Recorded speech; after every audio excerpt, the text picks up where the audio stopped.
Bonsoir, Mesdames, Messieurs. François Trépanier qui vous souhaite la bienvenue à une autre édition de La Vitrine.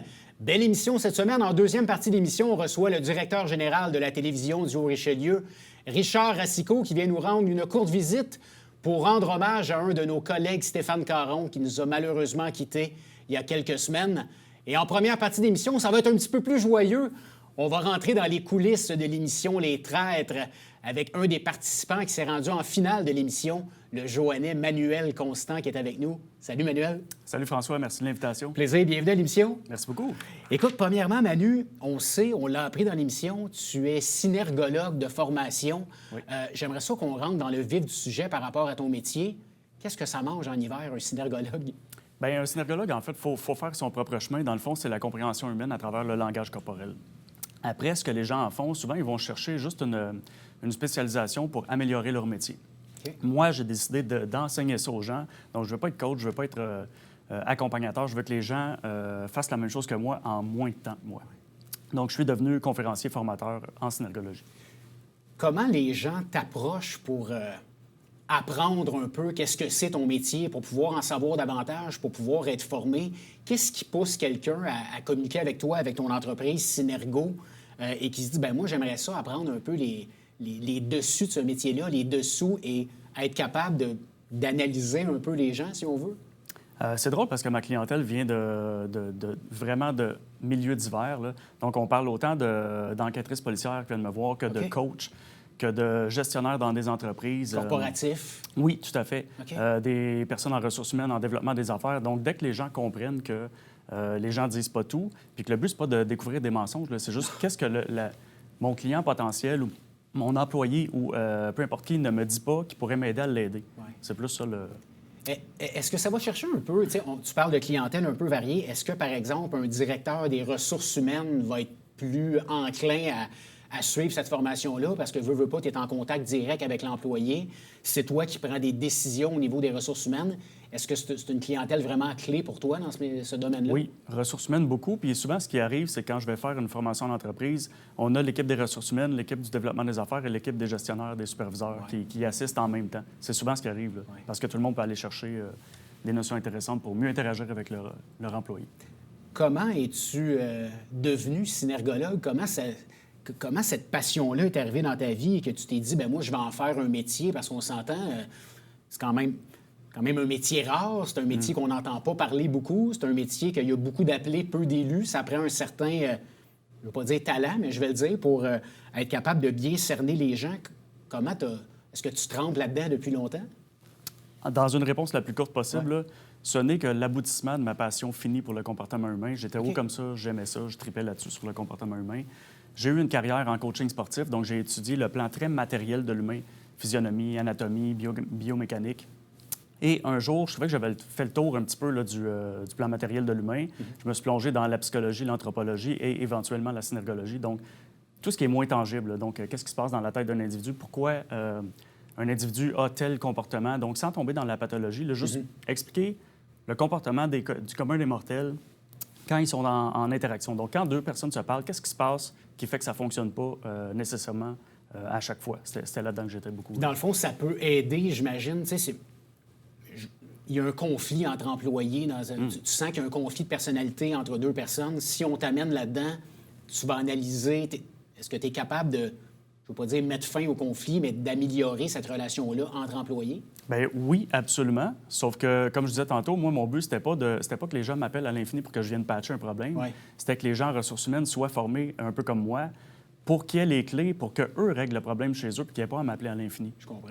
Donc, c'est ça mon dada, là. Donc, oui, les gens peuvent m'appeler pour que je vienne solutionner des maux dans leur entreprise, mais moi, ce que je préfère, c'est les former pour plus jamais que j'ai à intervenir. Là. On va rentrer dans l'univers des traites bientôt, inquiétez-vous pas à la maison. Je sais qu'il y avait plus d'1 million de personnes qui écoutaient ça, les gens ont hâte, mais je veux qu'on continue là, au niveau de ton métier. Il y a des gens d'affaires, des présidents d'entreprise qui prennent des décisions, qui invitent des conférenciers. Qu'est-ce que tu peux offrir à une entreprise, quelqu'un qui nous regarde? Hey, j'aimerais peut-être ça l'avoir comme formateur, conférencier. Qu'est-ce que tu offres? Bien, des conférences d'envergure, là, j'en fais de plus en plus là, dans les dernières années, vraiment beaucoup. Là, on parle de quasiment une par semaine là, présentement. Fait que c'est souvent des événements annuels que les gens veulent. Là. Ils font un événement annuel pour leur corporation, puis ça prend un conférencier qui est à la fois divertissant et, puis là, je ne veux pas trop me donner de qualificatif, mais que le sujet est à la fois divertissant et utile. Ouais. Donc ça, j'en fais beaucoup. Puis sinon, des formations d'entreprise. Donc, de déceler qu'est-ce que le candidat ne dit pas qui pourrait nous aider à savoir est-ce que la personne va avoir un bon fit entre le poste et le candidat. Donc, en recrutement, c'est quasiment nécessaire. En ressources humaines, on l'a dit tantôt, la gestion, puis j'aime bien dire la prévention des conflits. Tu sais, les employés ne disent pas tout quand il y a un rapport hiérarchique. Ça fait beaucoup de raisons de ne pas dire tout ce à quoi on pense. Si on ne s'entend pas avec une personne, on ne va pas nécessairement toujours le dire, mais pour un gestionnaire, c'est hyper important. Donc, pour la gestion saine d'entreprise puis d'employés qui ne vont pas finir par avoir des comportements... tu sais, les gens deviennent tannés des fois quand ils vivent mal dans un climat de travail puis ils n'en parlent pas ou quand ils en parlent, ça ne change pas grand-chose. Le je m'en foutisme peut arriver rapidement. Hein? Oui. Donc, avant que ce soit généralisé, bien, on peut voir des signaux là, de ça. Là. Puis en ressources humaines, bien, on l'a déjà dit. Donc, gestion, ressources humaines. Développement des affaires aussi. Qu'est-ce qu'un client potentiel ne me dit pas qui aurait pu faire en sorte que j'aurais pu l'accrocher et sans le manipuler? Juste que si la personne a trouvé que mes prix étaient trop hauts, mais elle me le dit pas puis qu'elle me quitte sur la phrase « je vais y penser », puis qu'on sait qu'elle ne reviendra pas, bien, il y a des signaux précurseurs à ça. Là. Tu deviens un peu comme un membre de la direction à l'externe le temps d'une formation pour pouvoir aider les comités de direction, dans le fond. Parfaitement dit, ça. Bien, on invite les gens, Manuel, à faire affaire avec toi, à t'inviter en entreprise. On va rentrer dans le vif du sujet, l'émission Les Traites, qui est une émission extrêmement populaire diffusée à Nouveau. Tu as eu, on va dire, le privilège de participer à l'émission. Tout à fait. Écoute, je l'ai regardé de A à Z. Je suis un grand fan et j'ai vraiment apprécié ta performance. Je pense que tu as été toi-même. Tu as été quelqu'un que... un coup de cœur du public, on peut le dire. Je pense que les gens t'ont bien aimé, moi y compris, ma conjointe également. Première question par rapport aux traites, Manuel. Comment on participe aux traites? Est-ce qu'on doit postuler ou on se fait approcher? Le casting est sur invitation seulement, donc moi, je me suis vraiment fait approcher. Après, j'ai compris qu'il y a à peu près 80 des participants qui s'étaient fait référer par des participants de l'année précédente. Je faisais partie d'une minorité que c'est vraiment les recherchistes qui ont été cherchés directement. Comme je suis actif sur les réseaux sociaux, on m'a trouvé. Mais dans tous les cas, on ne peut pas postuler en tant que public. C'est sûr qu'on n'aura pas de réponse là-dessus. Ça, je sais que ça revient souvent. Les gens aimeraient se faire appeler. Donc, on peut le mentionner sur les réseaux sociaux, mais il n'y a pas grand chance que ça arrive, malheureusement, pour les gens. Là. Comment on réagit quand on se fait approcher pour ça? Est-ce que tu étais déjà un fan de l'émission à la base ou tu... Moi, j'ai eu le privilège, comme tu disais tantôt, d'être appelé par le directeur du casting, puis il m'a dit, tu vas voir, ça va être l'appel le plus bizarre de ta vie. Ça a duré une vingtaine de minutes où il m'a déboulé tout ce que c'était. Puis là, moi, j'entendais télé-réalité. C'est pas ma tasse de thé du tout. Je ne recherche pas la lumière des projecteurs dans la vie. Mais là, plus il m'en parlait, là, je comprenais, OK, c'est dans un cadre, c'est dans un manoir. J'aime l'époque victorienne beaucoup. Puis là, c'est un jeu qui semblait psycho-comportemental plus qu'un truc qui est accentué un petit peu plus qui est axé sur le dating, les trucs amoureux. On n'est pas dans l'occupation double. C'est ça. C'est pas qu'on est tanné de voir ça, c'est juste que le marché est quand même un peu saturé. Puis là, on tombait dans d'autres choses que j'aimais plus, qui est mon dada. Donc, je connaissais pas ça. J'ai écouté 2 épisodes et j'ai été conquis. J'ai rappelé pour dire oui, c'est un gros oui. On apprend ça combien de semaines, de mois à l'avance qu'on va participer à l'émission? Et sous question... C'est difficile de garder le secret parce qu'on doit dire tu peux pas en parler à ton entourage. Peut-être ta conjointe, oui, va être au courant, mais il y a plusieurs personnes, j'imagine, dans ton entourage qui ont appris que tu participais à l'émission en même temps que moi, je l'ai appris. Là. Oui. Moi, je l'ai su 2 mois et demi avant le tournage. Quand même, hein? Puis, c'est très, très, très... tu sais, il y a des contrats de signés. Puis, au-delà de ça, on te fait comprendre qu'il faut vraiment pas que tu en parles de toute manière. Puis on veut pas ça. On veut pas de fuite qui fait que ça, en bon québécois, ça scrape... l'effet là, des participants qu'on ne sait pas c'est qui. Moi, je l'ai dit à ma conjointe et à une de nos 2 filles parce qu'on s'en allait en vacances ensemble. Donc, c'était un choix forcé. Là. Et ma fille la plus jeune ne l'a jamais su jusqu'à ce qu'on débute. Donc, c'est dire à quel point c'est confidentiel. Donc, ta plus jeune l'a su lorsqu'elle t'a vu à la télé? Oui. Wow. Mes amis ne le savaient pas, le reste de ma famille ne le savait pas. C'était juste les gens qui étaient par nécessité qui devaient être mis au courant. Et oui, c'est excessivement difficile de garder le secret pendant 9 mois, c'est-à-dire jusqu'à l'annonce des candidats. C'est 9 mois plus tard, oui. C'est insoutenable. Puis moi, je suis capable de garder des secrets longtemps, voire toujours, mais là, tu as passé à la télé, c'est une grosse production, et tu peux pas en parler, c'était difficile de 9 mois. Là. Parle-nous un petit peu, le tournage de l'émission, ça dure combien de temps? Vous êtes là combien de temps dans le manoir? Il y a des sorties qui sont faites peut-être à tous les jours pour des épreuves. Est-ce que vous avez du temps pour vous un petit peu ou c'est vraiment, là, si tu me permets, en bon québécois, au quart de tour, vous n'avez pas le choix de faire des... Est-ce que vous avez du temps pour vous, dans le fond? Bien, la première question, c'est sur combien de temps? Donc, ceux qui se rendent à la fin, là, vraiment, la finale, c'est 12 jours. C'est un épisode par jour, dans le fond. Puis, comme il y a 10 épisodes, là, c'est qu'il y a une journée de congé dans le milieu pour pouvoir parer aux intempéries s'il y a des missions à l'extérieur. Puis, la première journée, elle se fait sur 2 jours parce que là, on a plusieurs capsules à tourner sur place qui permettent comme un peu aussi de briefer les participants, donc savoir comment ça va se passer. Et la deuxième question, est-ce qu'on a du temps libre? Absolument pas. Ça, c'est une chimère. On a 0 temps libre, sauf la première journée.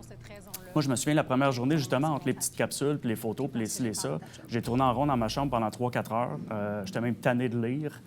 Mais toutes les autres journées, là, je me souviens, il y a des journées, là, même, je mangeais dans la douche tellement j'avais 17 minutes entre OK, il faut que tu te changes, il faut que tu prennes ta douche, il faut que tu manges, il faut que tu remplisses ton journal, puis après ça, c'est la table ronde.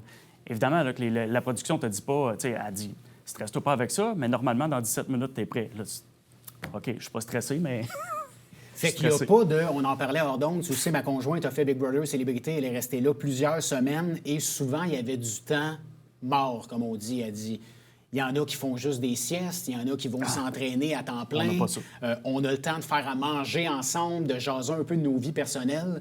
Donc, au traite, tu n'as pas appris à connaître les gens, à partager un bon souper, tout le monde ensemble, tranquille, puis un peu sortir du jeu, ça n'arrive pas, là. Bien, tu sais, je veux pas trop dévoiler la mécanique du jeu parce qu'on se fait dire qu'il ne faut pas qu'on fasse ça. Puis de toute manière, ça annule l'effet spectacle. Tout à fait. Mais on dîne quand même... c'est même pas ensemble, là, c'est que les gens, des fois, ils se font prendre pour aller dans le confessionnal. Okay. Donc là, il y a des moments où on est filmé. Des fois, les gens se font prendre pour aller dans le confessionnal. Puis là, il y en a une batch qui part dîner. Puis là, ils sont surveillés par des gens. C'est vraiment sous supervision. Donc, ils ont le droit de se parler. Tu sais, on se côtoie là, 20 minutes là, entre deux bouchées où les conversations sont surveillées. Et si tu es dans le confessionnal pendant ce temps-là, bien, toi, tu vas ramasser ton truc au buffet puis tu t'en vas dans ta chambre manger en courant. Ouais. Fait que c'est pas vraiment des grosses discussions. Oui, on apprend à côtoyer les joueurs puis on voit les joueurs un petit peu en dehors du jeu, mais pas tant que ça non plus, là. Est-ce qu'on voit les caméras, Manuel? Je comprends dans les épreuves que vous faites, il y a des caméramans, mais si on revient à Big Brother, qui est une autre série d'entourage, les caméras sont cachées. On ne voit pas les caméras. On entend un peu, des fois, le mouvement de la caméra. Est-ce que c'est la même chose de votre côté? Bien, les caméras sont bien, comme tu disais, dans le fond, le parallèle avec Big Brother, c'est bien.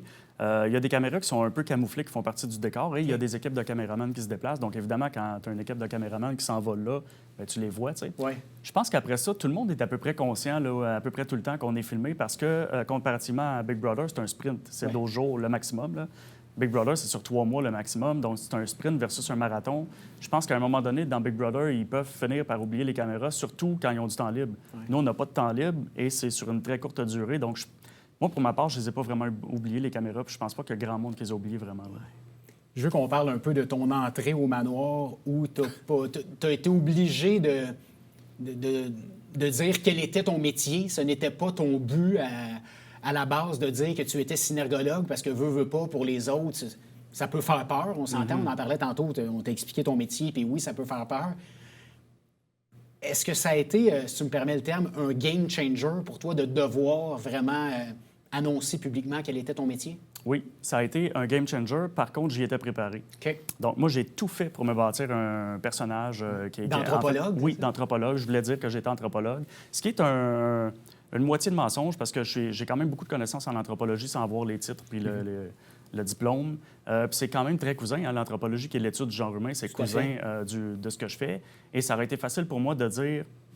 Première chose qu'il faut dire, c'est que je suis actif sur les réseaux sociaux et sans être un influenceur, j'ai à peu près 35 000 personnes qui me suivent, tous réseaux confondus. C'est pas tant que ça, mais ajoutons à ça les conférences, les formations depuis plusieurs années. Ouais. Les chances que qu'une des personnes me reconnaisse était quand même assez élevée. Et c'est arrivé. C'est arrivé. Puis c'était pire que juste quelqu'un qui m'avait vu sur le web. C'était quelqu'un que j'avais formé quelques mois auparavant. Pendant 2 jours, il n'y avait aucune issue. Comment as-tu réagi quand tu l'as vu puis t'as dit, OK, là... J'aurais pas... Est-ce que tu t'es dit, j'aurais pas le choix? Tu as dit, je le cache quand même? Ou... C'est comme un couteau à 2 tranchants, là? Ben moi, pour moi, c'était un choix forcé qui était évident. Là. Je devais crever l'abcès, je devais le dire. Parce que si je le disais pas, toutes les chances du monde étaient pour que cette personne-là, Francis, puisse dire plus loin dans le jeu, pour des raisons qui y appartiennent que je connais pas encore, que j'étais synergologue. Et là, ça aurait fait complètement... ça aurait été Hiroshima, là. J'aurais été mort. Mais dans ton plan de match, tu t'es dit, je me suis fait un plan de match avec différentes options. Oui. Est-ce que cette option-là était tout de suite, si je connais quelqu'un, Oui. je dévoile mon métier? Oui. OK. Tout à fait. Comment ça a réagi, les autres, quand tu as dévoilé ton métier? Bien, comme on a vu au Cocktail du désespoir à l'épisode 1, complètement mal. Ouais. Mais ça aussi, j'étais préparé à ça. C'est la raison pour laquelle je voulais cacher mon métier. C'est qu'il faut savoir que moi, quand je rencontre les gens pour la première fois dans la vie, à peu près 9 personnes sur 10 me disent quelque chose comme « OK, là, il faut que j'arrête de bouger avec mon corps ». Donc, moi, ce que ça me dit, c'est que même si les gens disent ça à la blague, mon métier indispose les gens. Donc, c'était sûr que les traîtres allaient détester ça. Et les fidèles, sont pas confortables quand même avec ça. Puis, j'ai fini par comprendre que les gens, ce qui les dérange, c'est qu'ils ne savent pas ce à quoi j'ai accès. Puis là, c'est une belle vitrine, la vitrine, pour moi, de dire on lit pas dans les pensées, là. Pas plus qu'un psychologue lit dans les pensées, là. Nous, on travaille avec ce que le corps fait, puis une fois, de temps en temps, il y a un enjeu, puis il y a un mouvement du corps, puis là, on peut faire comme OK, je viens de dire ça, la personne a fait ça. Peut-être que ça pourrait vouloir dire ça. Je dois aller vérifier adroitement. Et tout ça pour m'aider à améliorer ma communication, à avoir des infos nouvelles qui me sont disponibles pour l'aider lui-même dans sa démarche. Donc, c'est ça, mon métier. Mais les gens ne le savent pas à la base. Donc, ça a réagi très mal, mais je m'en attendais. Parle-nous un peu de ta relation avec Audrey, qui a été une des grandes gagnantes de l'émission. Oui. On a vu quelques, je veux pas dire frictions, j'allais dire querelles, fiction avec elle. Elle avait participé à Survivor. On l'avait surnommée la vilaine de Survivor. Elle a quand même été vilaine un peu dans le manoir aussi, là. C'est un rôle, je pense qu'elle l'assume. Ouais. Après, tu sais, est-ce que c'est un personnage, c'est un rôle qu'elle se donne, c'est sa personnalité? Je pense qu'il y a un peu de tout ça. Mais oui, il y a eu des frictions vraiment entre nous deux. Ouais. Avez-vous quand même apprécié jouer ensemble? Parce que, tu sais, on dirait plus le jeu avançait. On a vu au début, là, tu sais, on t'a vu émotif également. Je t'ai vu en entrevue, c'est quelque chose qui a été plus difficile pour toi, je pense, d'être émotif devant 1 million de personnes, de verser des larmes. Moi aussi, je pense que ça serait assez difficile de se dévoiler comme ça au grand public. Mais on dirait que plus l'émission avançait, plus tu semblais pas te rapprocher d'elle, mais on dirait que vous commenciez à comprendre comment l'autre jouait. Est-ce que je me trompe? C'est pas tout à fait faux, là. Je pense qu'il y a Moi, il y a eu des moments que j'ai pas appréciés quand on se chicanait. Je pense que personne n'aime se chicaner dans la vie. Et il y a eu des moments qu'on a quand même appréciés, là, parce qu'on comprenait les deux que c'était un jeu. Ouais. Je pense qu'on s'est juste pas fait suffisamment confiance mutuellement. Mais on comprenait que c'était un jeu, là, donc en adulte, on était capable de jouer et d'apprécier certains moments. Oui, fait qu'il y avait autant de friction que de jeu. C'était un mélange de tout ça, vraiment. Rapidement, j'ai regardé le balado que tu as fait avec Rémi Desgagnés où tu parlais que tu étais un gars dans la vie qui est quand même solitaire, qui choisit tes sorties. Si tu décides de ne pas y aller, bien, tu y vas pas, puis tes amis maintenant te connaissent, te disent, bien, gars, Manu, lui, il se couche tôt, puis c'est correct, on respecte ça. Comment ça a été d'aller jouer avec plusieurs personnes quand, à la base, tu es un gars qui est, je veux pas dire pas sociable, mais... Solitaire. Oui, c'est ça, qui est plus solitaire. Quand on m'a demandé si ça allait être quoi mon plus gros défi, la production m'avait demandé ça, Ouais. et c'est ce que j'ai nommé. OK. Ça va être d'être plongé dans un bain de personnes T'as pendant sorti ta longtemps. zone de confort. Tout à fait. Mais je leur ai dit que je serais quand même capable de le tolérer là, Ouais. sur le court terme. Donc, c'est ce qui est arrivé. Donc, j'ai quand même bien vécu ça, oui. Rapidement, qu'est-ce que ça change dans une vie de participer à une télé-réalité? Est-ce que maintenant, est-ce que tu peux aller à la pharmacie sans te faire reconnaître? Est-ce que les gens t'apostrophent par rapport à... Tu sais, souvent, pour moi, c'est un mythe parce que je fais beaucoup de télé aussi, puis souvent, on dit « Ah, les gens regardent plus la télé ». C'est pas vrai, puis je pense que t'en es un exemple. Là. Les gens te reconnaissent, j'imagine. Ah, ça fait à peu près un mois. Je pense que c'est plus quand on se rapproche de la finale. Puis je l'ai vécu aussi avec les autres épisodes. Tu sais, on apprécie certains joueurs, d'autres saisons, je veux dire, ailleurs dans le monde. On apprécie certains joueurs, mais ceux qui ne se rendent pas en finale, on les oublie malheureusement. C'est vrai, hein? Même la personne qui arrive 5e, 6e, 7e, c'est pas si loin que ça avant la finale, mais malheureusement, on les oublie. À la finale, on a tendance à s'en rappeler beaucoup, mais moi, pour ma part, ça fait à peu près un mois que je ne peux plus sortir publiquement. S'il y a plus que 5 personnes à un endroit, impossible que quelqu'un ne m'en parle pas. Impossible. Qu'est-ce que les gens te disent, Manuel, par rapport à ton expérience? Il y a beaucoup de gens qui veulent des photos. OK. Oui, j'ai des beaux commentaires vraiment positifs. Là. Ça, je suis très, très, très touché de ça. Donc, des photos, des commentaires positifs. Et ne serait-ce que... C'est arrivé quand je suis arrivé ici, là, il y a quelques minutes, il y a une dame qui m'a dit « C'est quoi ton nom, toi? » J'ai dit « Manuel. » Elle a dit « Tu serais pas passé à la télé il n'y a pas longtemps. » Je suis parti à rire. Donc, ne serait-ce que ça, de créer un contact, c'est pas nécessairement toujours des questions, là. Rapidement, il reste 30 secondes. Est-ce que ton expérience au traite, est-ce que tu vois des répercussions par rapport à ton travail? Est-ce que tu as plus d'appels? Est-ce que les gens sont plus intéressés à ton métier et veulent faire appel à tes services? Oui, je réponds brièvement. Ouais. Oui, tout à fait. J'ai plus de demandes, beaucoup de demandes de conférences, surtout, là, présentement. Bien, Emmanuel, merci beaucoup d'être venu démystifier l'univers des traîtres avec nous. On aurait pu faire 30 minutes ensemble, encore plus. Ça a été vraiment agréable. Puis on invite les gens à communiquer avec toi, que ce soit pour une conférence, une formation. J'imagine que c'est le site web Synergo, c'est ça? Oui, siner-go.com. Bien, merci d'être passé en studio. Merci à toi, François. Plaisir. Restez avec nous. Dans quelques instants, on reçoit le directeur général de la télévision du Haut-Richelieu, Richard Racicot.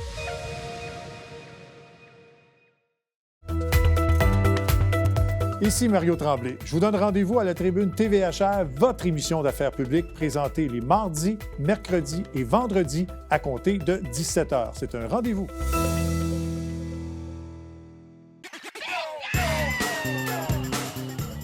Vous êtes un adepte du bingo? Télébingo vous permet de jouer dans le confort de votre foyer. 4 500 $ en prix à gagner. Et pour ce faire, vous devez vous procurer un livret comme celui-ci au coût de 9,50 $ chez un de nos détaillants, dont la liste apparaît sur notre site Internet tvhr9.com. Donc, c'est un rendez-vous dimanche matin 9h30. Télébingo.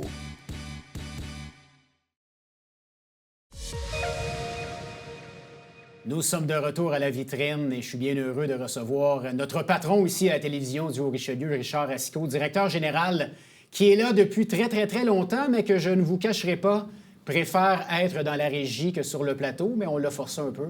Richard, bienvenue à l'émission. Salut, François, merci. Richard, on va parler un peu de Stéphane Caron, qui était un employé de la télévision du Haut-Richelieu depuis longtemps, un ami personnel à toi également, Oui. Qui malheureusement nous a quittés. On voulait prendre quelques minutes pour lui rendre hommage un peu. Stéphane a été un rouage important pour la télé. Hein? Ben oui, pas mal. Ça a commencé en 98 quand il nous a vendu notre première Betacam. Okay. Et puis après ça, j'ai acheté un Mac, un ordinateur. Puis après ça, ben là, il s'est mis à faire des émissions pour nous autres. Quand même pas mal d'émissions. Parle-nous un peu des émissions que Stéphane a participé. Pour les fidèles de la télé qui regardent depuis des années, je suis persuadé que ça va leur dire quelque chose. Ben, avant, après, c'était une émission sur les peintres, puis Antonine Rodier, d'ailleurs, que tu avais reçue ici, elle était dans ces émissions-là. Coulisses Bêta, il en a fait 37 quand même. Oui. Circuit touristique avec Julie Desjardins à l'époque. Mont-Saint-Jean. Il en a fait 20. Oui, Julien dans la cause. Il en a fait 20, dont entre autres Claude Raymond. La première émission, c'était super beau comme show. Zone Culture, qui a fait l'été passé. Oui, c'est ça, c'est l'été passé avec Marie-André. Et Perspective Santé avec... c'était Annick Tomlinson. Et Montgolfière, bien sûr. Il a fait pas loin d'une dizaine d'années des ballons. Puis il avait fait une émission spéciale du jour en été.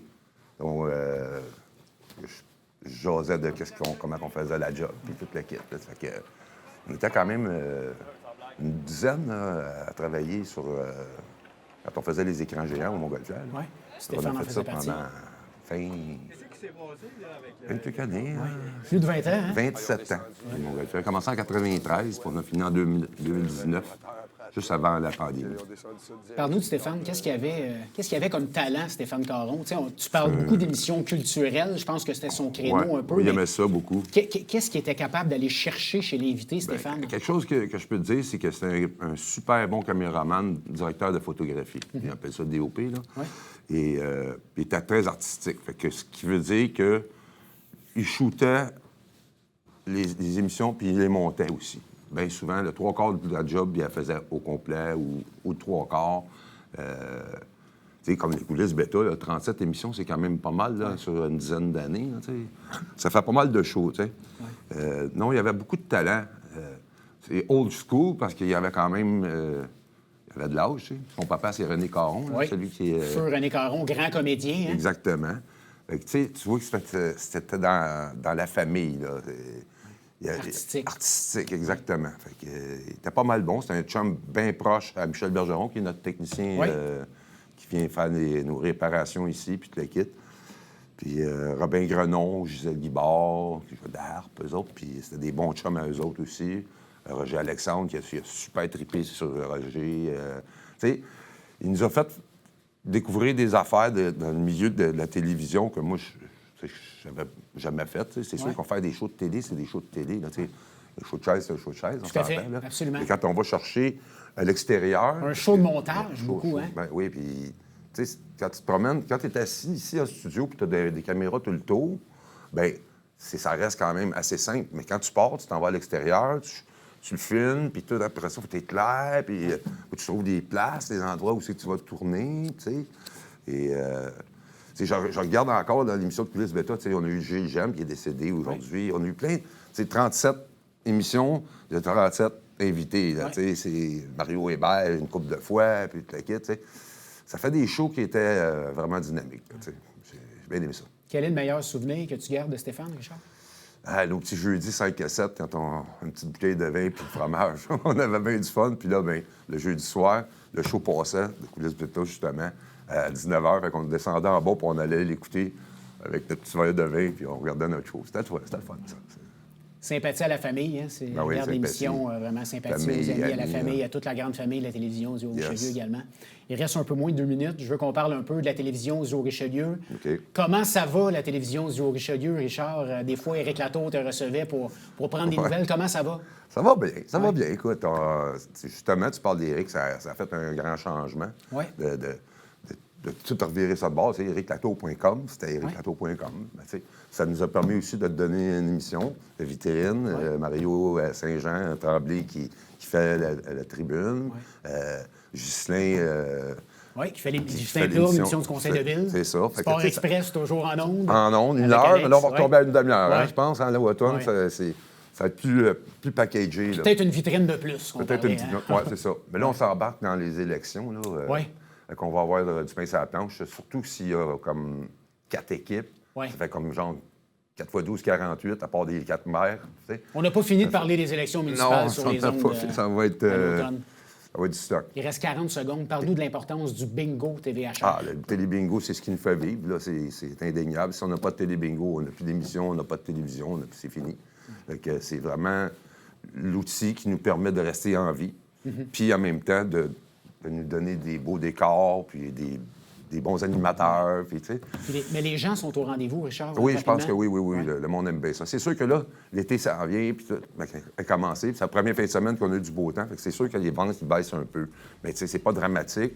Puis les gens, ils savent qu'on tous les dimanches matin, 9h30, télé-bingo avec Alain Rameau.